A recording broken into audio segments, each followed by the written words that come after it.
بیچاری کئی روز سے دم توڑ رہی ہے، ڈر ہے خبر بد نہ میرے منہ سے نکل جائے، تقدیر تو مبرم نظر آتی ہے ولیکن پیران کلیسا کی دعا ہے کہ یہ ٹل جائے۔ تو پہلی بات میری ختم ہوئی، عالمی نظام خلافت دنیا کی تقدیر مبرم ہے، ہو کر رہے گی، اس میں کسی صاحب ایمان کو کوئی شک، کوئی شبہ، کوئی ریب نہیں ہونا چاہیے۔ البتہ اس کا اب دوسرا پہلو کیا ہے، اس کا آغاز کہاں سے ہوگا؟ پہلی بات تو یہ، ہمارے بعض لوگوں کے ذہنوں میں، سادہ دل لوگ وہ سمجھتے ہیں کہ پوری دنیا میں ایک ہی دفعہ آ جانی چاہیے، یہ کوئی علاقائی خلافت تو نہیں ہو سکتی، خلافت تو عالمی ہوتی ہے۔ ان سے میں کہتا ہوں، عالمی خلافت کب تھی جناب؟ یہ تو نہ خلافت راشدہ میں عالمی تھی، کیا ہندوستان شامل تھا اس میں؟ کیا چین شامل تھا؟ کیا یورپ شامل تھا؟ اور پھر جو خلافت کے نام سے جو ملوکیت چلی ہے، وہ بھی صرف دور بنو امیہ میں کہہ سکتے ہیں کہ وہ پورا عالم اسلام کم سے کم اس کے تحت تھا۔ بعد میں خلافت عباس، بنو عباس میں، اور فاطمیین کی خلافت میں، اور آل عثمان جو ہیں آٹومان ٹرکس کی خلافت میں ٹکڑے تھے، حصے بکھرے تھے، کوئی مانتا تھا، کوئی نہیں مانتا تھا۔ اور سب سے بڑی بات یہ، اگر ایک دم پوری دنیا پر خلافت قائم ہو سکتی تو حضور کے دست مبارک سے ہوتی، لیکن نہیں ہوئی۔ نتیجہ کیا نکلا؟ ایک ملک میں حضور نے قائم کر دی، جزیرہ نما عرب، یہاں خلافت قائم ہو گئی، حضور خلیفہ ہے۔ اس کے بعد آپ کے خلفائے راشدین نے پھر اس کو وسعت دی، شرقاً غرباً شمالاً، 3 کالمز نکلے ہیں فوجوں کے، صحابہ کرام کے، 3 کالمز، ایک ایسٹ ورڈ، ایک ویسٹ ورڈ، ایک نارتھ ورڈ۔ ایک عراق کو فتح کرتے ہوئے ایران میں پہنچ گیا، خراسان تک چلا گیا، ایک شام کو فتح کرتے ہوئے اور پھر سینائی پیننسولا سے ہو کر افریقہ میں داخل ہوا اور اٹلانٹک تک پہنچ گیا، تیسرا سیدھا شمال میں گیا، لیکن یہ زیادہ دور نہیں جا سکتا تھا، کوکیشین ماؤنٹینز آ گئے، کوہ قاف، اس زمانے میں تو یہ یوں سمجھیے کہ امپیسیبل تھا نا، کوہ قاف، لہذا وہاں آ کر رک گیا بابا۔ اب بھی یہ ہوگا، کسی ایک جگہ سے شروع ہوگا پھر پھیلے گا، اس کے سوا کوئی چارہ کار ہے ہی نہیں۔ اگر ہر جگہ پوری دنیا میں ایک ہی وقت میں ہو سکتا تو حضور کے دست مبارک سے ہوتا صلی اللہ علیہ وسلم۔ اب وہ نقطہ کون سا ہوگا، نقطہ آغاز کون سا ہوگا؟ اس میں پہلی بات تو میں نے کہا، جو شک کرے گا اس کا پھر ایمان مشکوک ہے، ہوگا، لازماً ہوگا، گلوبل ہوگا، پوری دنیا میں ہوگا۔ کہاں سے شروع ہوگا اس میں آپ اختلاف کر سکتے ہیں، لیکن مجھے تو 2 حدیثیں تو ملی ہیں جن سے یہ اندازہ ہوتا ہے کہ یہ اس مشرقی خطے سے ہوگا، عرب کے مشرق کی جانب کسی ملک سے ہوگا، کسی خطے سے ہوگا۔ وہ حدیثیں بھی اب آپ پڑھ لیجیے پہلے، پھر میں کہہ رہا ہوں یہ خزانہ ہے جو ہم نے آپ کی خدمت میں پیش کیا ہے، کاش کہ آپ اس کی قدر کر سکیں، یہ حدیثیں آپ کو ازبر ہو جائیں، یاد ہو جائیں، لوح قلب پر نقش ہو جائیں۔ ہندوستان اور خراسان یعنی موجودہ افغانستان کا ذکر،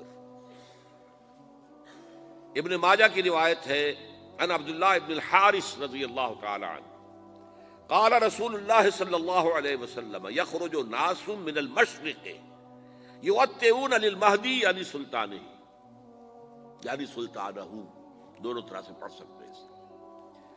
حضرت عبداللہ ابن حارث فرماتے ہیں رضی اللہ تعالی عنہ کہ حضور نے ارشاد فرمایا، مشرق کی طرف سے وہ فوجیں نکلیں گی، لوگ آئیں گے جو عرب میں مہدی کی حکومت قائم کریں گے۔ یہ مہدی کون ہوں گے اس کا ذکر میں ذرا بعد میں کروں گا، لیکن نوٹ کر لیجئے کہ مہدی سے پہلے لازماً کسی مشرقی علاقے کے اندر وہ نظام قائم ہو چکے گا، تب وہاں سے فوجیں آئیں گی نا۔ یہ مشرق کون سا ہے؟ عرب کے مشرق میں آپ چلیے، ایران بھی آ جائے گا، افغانستان بھی ہے، پاکستان بھی ہے، اور اگر اسے اور توسیع دیں تو ہندوستان بھی ہے۔ یہ ہے عرب کا مشرق، اس سے فوجیں جائیں گی۔ اس کا کیا مطلب ہے کہ اس میں سے کسی جگہ پر نظام خلافت پہلے قائم ہو جائے گا، تاکہ وہاں سے فوجیں جائیں گی جو جزیرہ نما عرب میں حضرت مہدی کی حکومت کو قائم کریں گی۔ اب دوسری حدیث سنیے، یہ سنن ابن ماجہ کی حدیث تھی جو میں نے آپ کو سنائی، آپ نے پڑھی۔ دوسری، عن ابی ہریرہ رضی اللہ تعالی عنہ، یہ ترمذی شریف کی روایت ہے، قال قال رسول اللہ صلی اللہ علیہ وسلم یخرج من خراسان رایات سود لا يردها شیء حتی تنصب بإیلیا، خراسان کے علاقے سے سیاہ جھنڈے لے کر فوجیں آئیں گی، ان کا رخ کوئی موڑ نہیں سکے گا، ان کو پیچھے پھیر نہیں سکیں گے کوئی بھی، یہاں تک کہ وہ یروشلم میں جا کر جھنڈے نصب کر دیں گے۔ ایلیا حضور کے زمانے میں یروشلم کو کہتے تھے۔ یہ یروشلم تھا جب حضرت سلیمان کی حکومت تھی، اور یہاں پر معبد سلیمانی، ہیکل سلیمانی قائم ہوا، پھر یہ یروشلم ہی رہا ہے تاریخ میں، یہاں تک کہ سن 70 عیسوی میں جب ٹائٹس رومی جنرل نے اس کو گرایا، ختم کیا، سیکنڈ ٹیمپل گرا دیا، اور یہاں سے یہودیوں کو کہا نکل جاؤ یہاں سے، کوئی یہودی باقی نہیں رہا، تب بالکل تہو بالا برباد کر دیا۔ اس کے کوئی 150 سال بعد ہیڈریان، رومن ایمپرر ہیڈریان، اس نے پھر دوبارہ آباد کیا اس شہر کو۔ 150 سال تک یہ بالکل بنجر اور بالکل غیر آباد پڑا تھا۔ اب ہیڈریان نے جب آباد کیا تو اس کا نام ایلیا رکھا، اب یروشلم نام نہیں تھا، تو حضور کے زمانے میں پھر اس کا نام ایلیا تھا۔ اور اب اس سے کیا معلوم ہو رہا ہے کہ یہ یروشلم مسلمانوں کے قبضے سے اس وقت نکلا ہوا ہوگا، ایک دفعہ پہلے نکلا تھا، سن 1099 عیسوی میں مسلمانوں کے ہاتھ سے نکلا، کروسیڈرز، عیسائیوں نے آ کر اس کو قبضے میں کیا، لاکھوں مسلمانوں کو مارا، قتل کیا۔ اس کو 1187 عیسوی میں واپس لیا ہے۔ کس نے لیا ہے؟ صلاح الدین ایوبی، کرد۔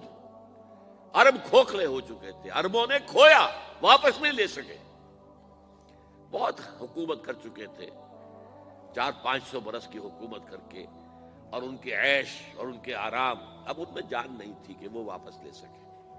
واپس لینے والا گرم کرد خون تھا، صلاح الدین ایوبی۔ تو گویا کہ اب آپ سمجھئے کہ 88 برس تک عیسائیوں کا قبضہ رہا یروشلم پر۔ اب 1967 میں یہودیوں نے قبضہ کیا ہے، اور اب 38 برس تو ہو گئے، 88 نہیں تو 38 برس تو ہو گئے، لیکن وہ دور آئے گا کہ اب پھر لیں گے، لینے والے عرب بھی نہیں ہوں گے، خراسان کے علاقے سے فوجیں آئیں گی۔ یہ خراسان کیا تھا؟ ایلیا تو میں نے آپ کو بتا دیا، یروشلم کا نام ہے۔ خراسان اس زمانے میں ایک بہت بڑے ملک کو کہتے تھے، کچھ حصہ پاکستان کا بھی اس میں شامل ہے، کچھ حصہ ایران کا بھی ہے، ایران کے اس حصے کو اب بھی خراسان کہتے ہیں، وہ ایک صوبہ ہے، خراسان ایک صوبہ ہے ایران کا چھوٹا سا۔ پاکستان میں خاص طور پر یہ جو علاقہ مالاکنڈ ایجنسی کہلاتی ہے، اس سے اوپر جتنا علاقہ ہے، اور یہ جو واخان کی ایک پٹی آتی ہے اوپر، واخان افغانستان کی ایک پٹی سی دم سی چلی آتی ہے جو جا کر چائنا کی سرحد سے مل جاتی ہے، یہاں سے لے کے یہاں تک یہ جو مالاکنڈ کا وہ درہ ہے اور پہاڑ ہے، یہ بھی خراسان کا حصہ ہے۔ باقی تقریباً 2/3 آف افغانستان، ساؤدرن حصہ نہیں ہے خراسان کا حصہ، یہ سیستان کہلاتا تھا، یہ خراسان نہیں ہے، لیکن یہ کہ اوپر کا 2/3 آف افغانستان، اور اس کے ساتھ یہ جو عرب، جو اب یہ ترک ممالک آزاد ہوئے ہیں سوویت یونین کی ڈسولوشن کے ساتھ، یہ سارا علاقہ کہلاتا ہے خراسان بزرگ، دی گریٹ خراسان۔